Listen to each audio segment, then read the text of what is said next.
Good morning, Canadian Yarn Heart. My name's Alyssa, and today's just a project video. I'm not going to say quick because it might take a little bit longer. What we're going to be making is this pillow. I made that as a pillow, but I am going to be making it as a pillow cover. This is something my son gave me in August and asked me to make it. He thought it'd be a great idea. I knew what I was going to make with it and the pattern I was going to make with it. My problem was I didn't know where all the yarn was for it. So it was Monday or last Monday, I just found the yarn I needed for it. So I'm going to be able to finally get around to making it. I don't know if you can see, but there's Maya there on the bed. She's the only one. That's why I haven't turned everything around. But I'm going to move you over to the overhead cam and we're going, well, let me say this first. If you are new here, thank you very much for coming. I very much appreciate it. If you're a returning viewer, thank you very much for coming back. I very much do appreciate that too. I would love to earn your like and subscription. It does help the channel. I would love to hear from you. Any questions, comments, or concerns you have below. I love to hear from my viewers about anything, yarns you want me to try, use, anything like that. I will do my best to try. I am going to move you over to the overhead cam and we're going to get started. So this yarn, I do not believe is available anymore. I did get it at Walmart. Probably the last time I saw it was about 5-6 years ago. I have not seen any since then. It is a thicker yarn. So they do consider, oh, they don't have that. Oh, they consider it a 6 bulky. I don't know if I'd consider it a 6, but I would definitely consider it a 5. So I have red, white, and black. I'm going to show you how to start with the white. We'll move to the red. I'm probably not going to show you the black. I do not have a label for the black. Apparently, I have a ton of labels for everything else, but not a label for the black. And as I said, they really don't give you much. It is 100% acrylic. It can be machine washed and dried. They recommend a 6mm needle, and they say it's a bulky. So, don't have a lot of details. I am going to use a 7mm hook. I don't know if you can see that right there. It does say 7mm. This is a Clover Amour hook. There are 2 kinds of Clover Amours. Some are the flat brown ones, and then there's this one. I have owned this one probably for about 15 years, so I do not know if it's still available. It is a Clover hook. I can read that right there. It was the very first 7 I had ever seen, and I had to buy it because just at the time, I didn't know they went above 6.5. So I thought it was really neat. So I'm going to use my 6.5, or my 7, I mean. I'm hoping it's not too big for this. I will know right off the bat. We're going to make a slip stitch. And now what you're going to do is, because we're making a cover, you want your chain to be from one side of your pillow to the other. So you're going to have to make a chain that large. I can't tell you what it is. I mean, how many stitches that is. All I can do is show you how to chain your foundation chain. And you have the loop on and you pull yarn through. And you do that. Now, your first row is going to be half of the pattern. And it's going to be the second half. I know that might sound weird, but you start with the upper half of the pattern, and then in the second row, you do the lower half of the pattern, and then you add the upper half, and they look good together. So that may be a little more confusing. This is actually the second pattern I ever learned in crochet, and it is actually a little more complex, but it was something I did work to figure out, and I was very happy I learned how to do it. This is called the Catherine's Wheel. I've known it as, I don't know if it's known as another name. I know this as the Catherine's Wheel. So I am still chaining. And then what I'm going to do is I'm going to measure it to the front of my pillow. Almost there. So I need a couple more. 2, 3, 4, 5. Let's see. That gets me there. So now what you're going to do is I'm going to chain 1. And I'm just going to work on these upper loops, even though I can easily see the back, and that would be fine. If you want to do that, I can do that. I mean, it doesn't This is, like I said, a more complex pattern, so it's just where you want to work it. Now, if you know anything about the shell stitch, you're going to be doing shell stitches for the base row. Oh, I meant to say that. You are a little more number specific on these stitches, on these this pattern. However, you can always ease that. So it's 2 double crochets. This is 3 double crochets, 4 double crochets. So we're just doing a basic shell stitch here, which is 5 double crochets in one single stitch. And then you're going to skip 2. So there's 1 loop there, 1 loop there. We're going to put the next one in here. And you're going to do that all the way along. So you do 1 single crochet, and then 5 double crochets, and then 1 more single crochet. And then if by chance when you get to the end you do have to extend, you may have to extend your chain a little bit. You can do that. It is possible. I will show you how to do that if I need to. I will show you how to do that if I don't. So 1, 2, 3, 4, and 5.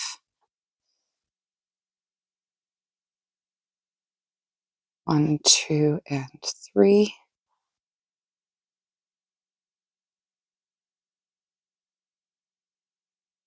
So I'm going to finish this row. I will come back and I will show you how to finish it off, like finish off the row.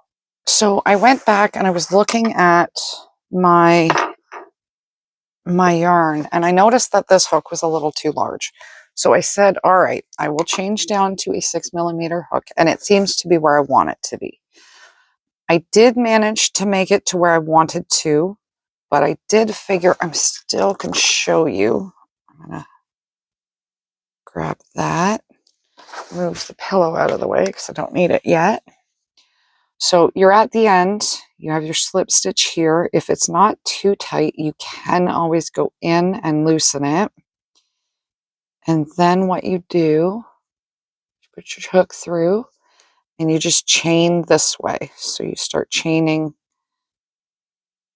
the opposite down your chain, and you just kind of hopefully have enough. Oh, that didn't work right. And you just kind of keep chaining what you need. So that is how you can do that. But now that we've gotten to this, we are going to add the red. Now, the one thing you do want to know is you are going to add it. You are going to have, just grab my center, yarns on the side. You're going to have yarns dragging on this side. That's fine. So what I want to do is we're going to change to the red because, like I said, this is the actual second row you're going to work with. So 1, 2, and 3. Turn your chain. Now this one, you're going to wrap and you're going to find, so 1, so there's a hole right in there. You're going to do another double crochet and then a 3rd double crochet, remembering to leave all your loops on. And then you're going to pull out through all the loop, do a single, do a second single, come over here to the top of your seashell, single crochet it, and then you're going to double crochet without pulling off, 2 double crochets without pulling off. So you have the 3 now. This one will be 4, 5, and I'm going to do 1 more.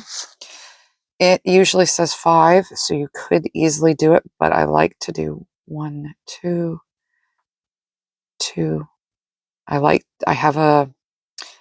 When I'm doing this, I have a pattern that I go through the 6th one, chain 2, and now you have 1, 1, 2, and then your top one is the chain you link into. So you're going to do that all the way across, wrap over, double crochet without pulling off the loop. This is a 2nd double crochet, 3rd double crochet, 4th double crochet, and 5th is usually the number I get. 1, 2, there we go, 5. But every now and then you'll get a 6th one. And it won't mess up your count as long as you keep going. Oh, that had a yarn barf in it. And then you're going to do it all over again. So you're going to do 1 double crochet. I'm going to stay with you for the row because at the end of this row, you're going to do something slightly different. You're going to do the shell stitch again. And it'll make much more sense as to how it goes together. 1, 2, grab that top one and keep going.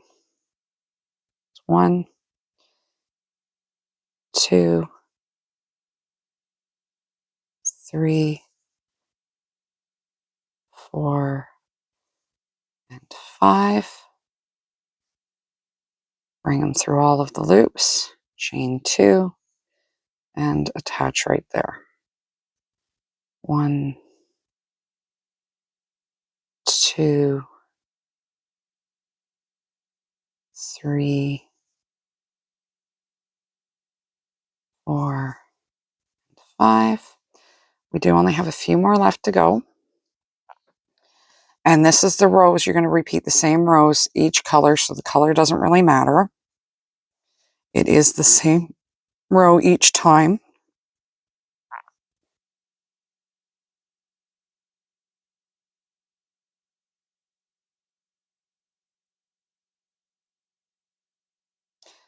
And then I'll show you how far you want to do based on the pillow you're using. So we only have a couple more. And as I said, color doesn't change anything. This is literally just the stitch you're going to do. Now, 1, 2, 1 at the top.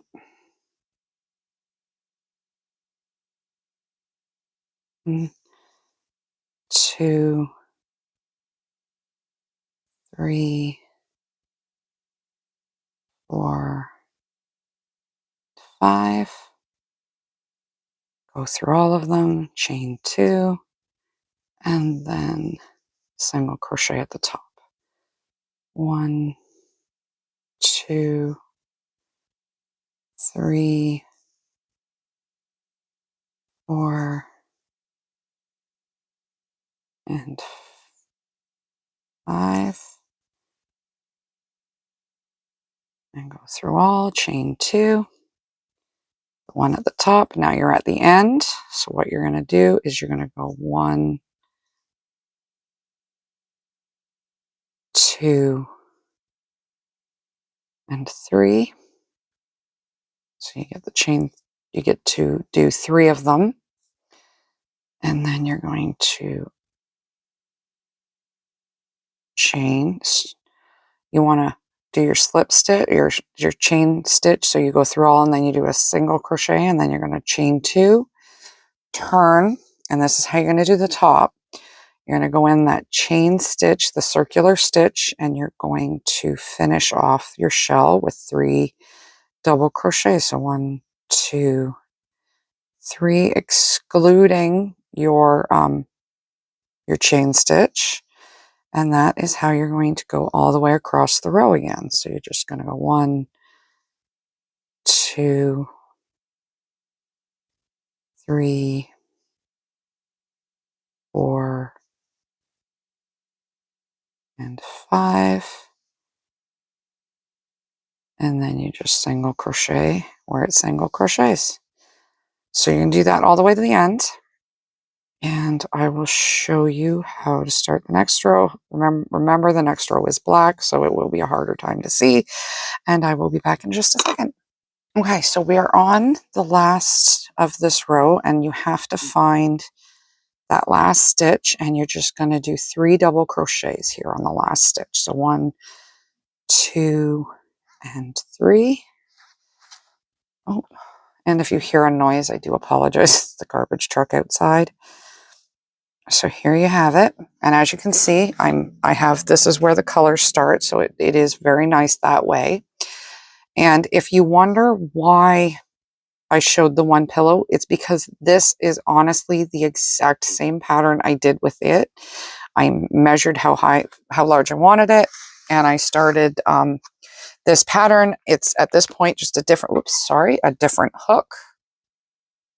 And that's about it, and different yarn. So in this first one now, we're just going to single crochet, and then you're going to repeat the whole 1, 2, 3, 4, and 5, and then bring it all through all of them. Oh, yarn barf. Very small yarn barf, to be honest, but still a yarn barf. Don't mind me, just getting a yarn barf undone. There we go. And then chain 2, go in the top, and that's how you're going to continue the pattern. Now, what I did want to show before I go and start working on it is you want to know how wide your pillow is, or long. So you've already got this distance, so you've got the width of the pillow here. You know how long it is. Now you have to do length, and what you're going to do is you're going to wrap it around your pillow, coming all the way down and getting yourself, I am going to go 23 inches. So 23 inches is how big it should be to go around this pillow. So I will come back when I have 23 inches and show how you sew it up. It is probably going to take me a full day to do this, so it's probably going to take me some time. I will let you know. The other pillow took 2 days, I think it was, the full pillow, but that was a really big pillow. And this one is going to be a little bit smaller yarn, but the colors are right for my son's blankets. So I will be back and I will show you what the next step is. Okay, so I just finished the cover. I used 1 ball of each of the red, the black, and the white. As you can see, this is the first ball. So you want to leave a little bit of a tail. So leave that. And then what you're going to do is I'm going to sew this side up first, making sure I'm very careful about trying to get all of these level up rows, whatever you want to call them, the strands from changing colors. You want to make sure you get them on the inside of your pillow cover. So you're just going to sew them up. I'm going to do a locking stitch on the first one.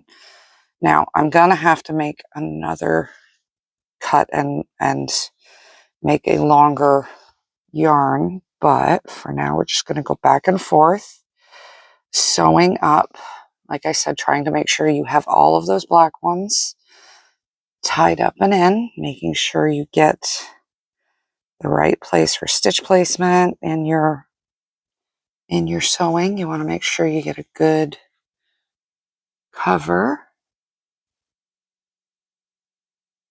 So I'm going to continue to do this, and I will show you how to start the next side. I'm just going to do that because that'll lock that into place as well. That's another way to do a locking stitch, or what I call a locking stitch. I know there's different names for stitches. I call this one a locking stitch just because if you're pulling it apart, you're clearly going to have to work on that.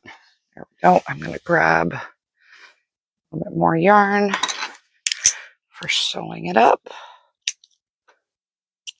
There we go. But before I do that, I am going to darn in the red and the black, just get them out of the way. Because as I always say, having the tail out of the way makes it so that the project is nicer, neater, cleaner, and you're not worried about it. So you just want to darn in this end,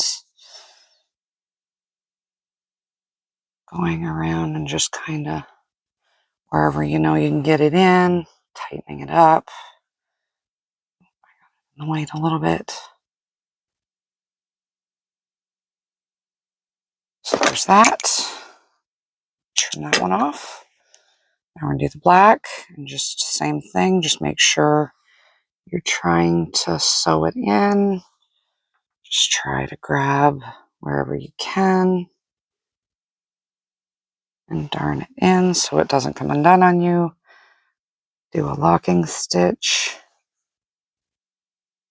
And if somebody wants to tell me what kind of stitch it is, I will gladly use the proper technical term, but for me, I just call it a locking stitch because it makes sense for me. So there's that, there's that. Now I can tie in the new white one. And yet again, I usually try to tie it as tight as I can, making sure that you have as little as you have to do to darn in. And then if you want, you can always darn these in quickly.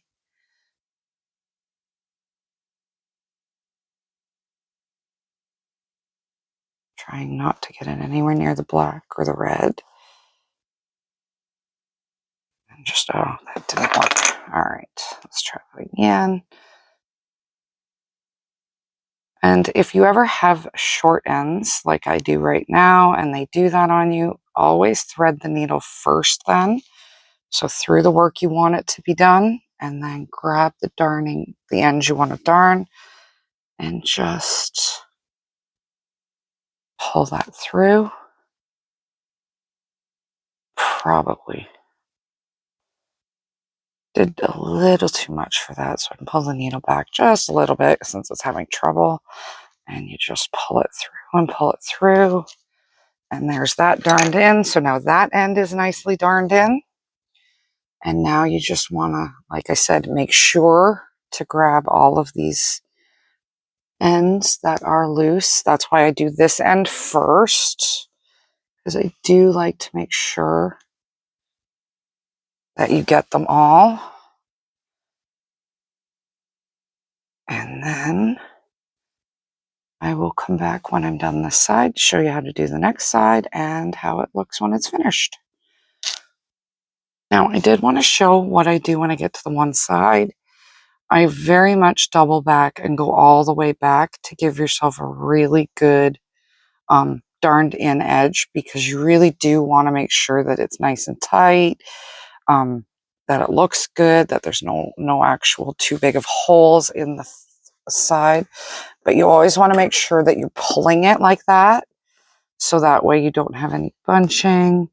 But you do want to go back so you have a really good threaded edge.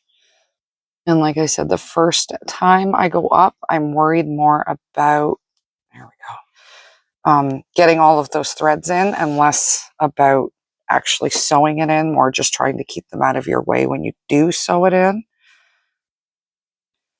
But, oh, I felt that tighten there. Pull it back out. And just keep going. So I'm almost to the other side and I will be back to show you it. All right, so now we're on to the other side.